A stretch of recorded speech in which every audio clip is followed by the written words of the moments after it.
இந்த லெவலுக்கு கொண்டு வந்துருக்காங்க அப்படின்னா அவங்களோட டீம் எவ்வளோ எஃபர்ட் போட்டிருப்பாங்கிறது நம்ம ரொம்ப சாதாரணமாக பேசலாம், முடியவே முடியாது. அவங்க அவ்வளோ எஃபர்ட் போட்டிருக்காங்க. ஸோ நமக்கு எல்லாருக்கும் சந்தோஷப்படணும் அப்படின்னா அதுக்கு ஒரு முக்கிய காரணம் நந்தினி மேடம் பேசணும் டீம். நிறைய நாள் அவங்க கிளாஸ் போகிற பார்த்தா எப்பவுமே சிரிச்சுட்டே இருப்பாங்க. எப்படி அவங்க இவ்வளோ பேரை பார்க்குறாங்க, இவ்வளோ ஹேண்டில் பண்ணுறாங்க, குழந்தைங்க நம்ம சொல்கிறது கேட்கவே கேட்காது. ஆனாலும் அவங்க சிரிச்சுக்கிட்டே இருப்பாங்க.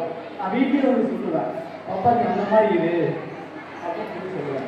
ஸோ அது ரொம்ப கஷ்டம், நம்ம ட்ரை பண்ணணும். Thanks ma'am. Thank you so much, ma'am. Thank you, sir. Thank you.